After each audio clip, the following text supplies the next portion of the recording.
1, 2, 3, release.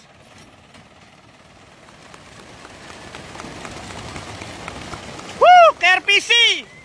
Kay ganda mong pagmasdan. Okay, Toto, Carlo. Dire-diretso mga warriors.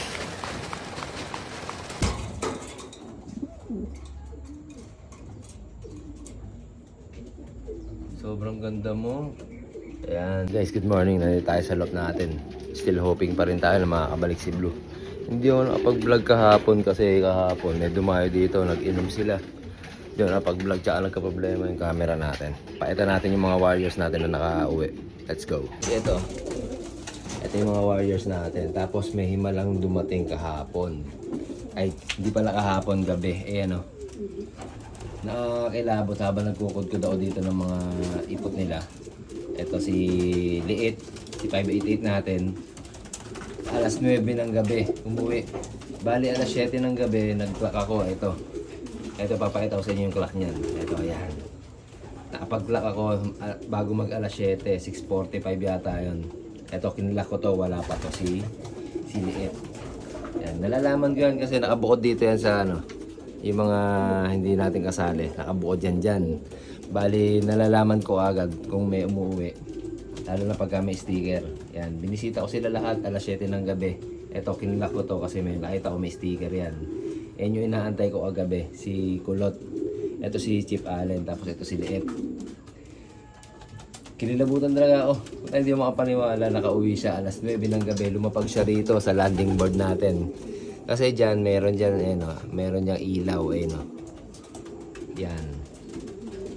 Yan yung ilaw na yan. Nakatutok yan dito sa landing board natin. Kaya maliwanag to. Kaya siguro malapit na siya noon. Pabubong-bubong na lang yung gabi. Kasi alas 7 ng gabi, wala pa to si Liit. Ito yung kinlock natin, si Chip Allen. Tapos ito si Liit.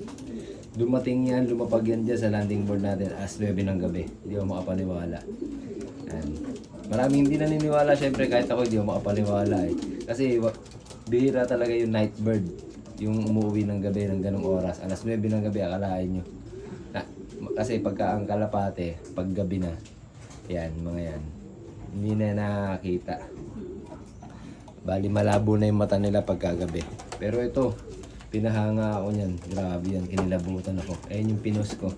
Umuwi yan. Kahit cut off yan, natuwa pa rin ako kasi nakauwi siya. Tapos ganong oras pa. Nakakabigla lang. Gabing gabi, uuwi ka ng ganong oras. Grabe ka, Liit. Pambato kita.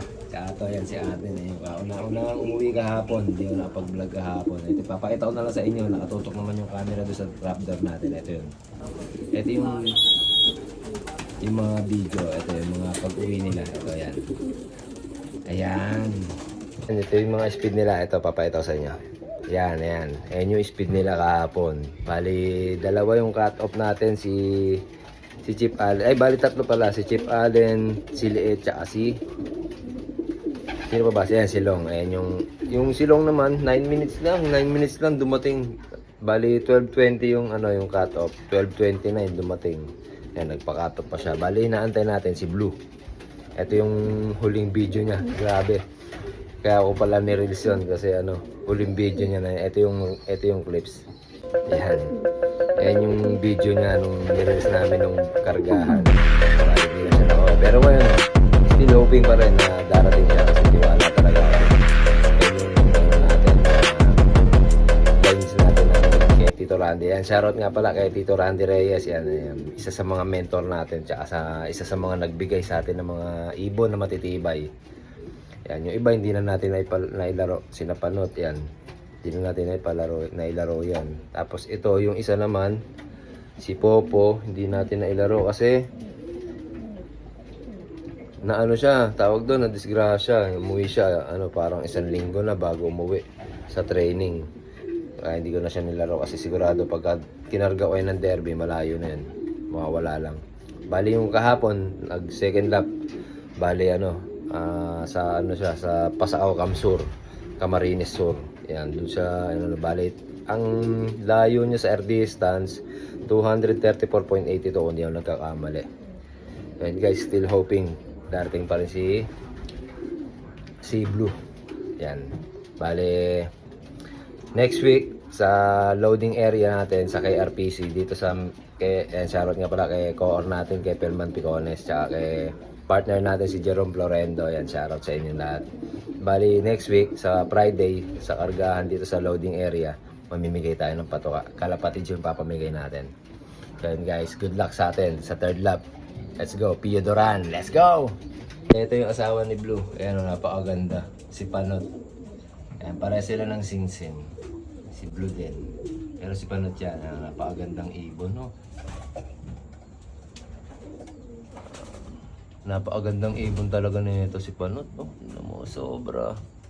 It's the best. Grabing ibon, ganda.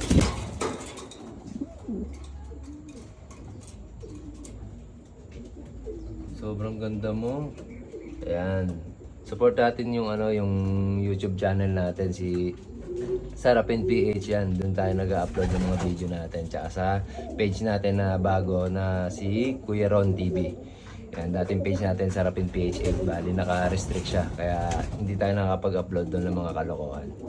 Yan, sa mga nagtatanong kung kailan tayo mag-vlog ulit ng mga kalokohan nila Journey at nila Chocho, malapit na yun pag naayos yung page namin. Yan, let's go. Yan, ito yung YouTube channel namin. Please support yan. Please subscribe yan. Let's go. Pakain na tayo ng almusal nila. Grabe ang tatakaw. Sobrang tatakaw yan. Ito nga pala yung pinapakain natin. Yan, kalapatids yan. Tapos pinaghalo-halo na namin ng sap flour, tapos munggo, tsaka ano ba yan? Yan, brown rice. Yan. Yan yung mga warriors natin, titibay. Titakaw pati yan. Yan, guys. Tapos pinainom natin ng gastric rock. Tapos, etong pinainom natin. Victory pills kasi naubusan na kami ng bee pollen. Yan. Dito ko na tatapusin yung vlog natin. So, yan guys. Good luck sa third lap. Pio Duran. Let's go!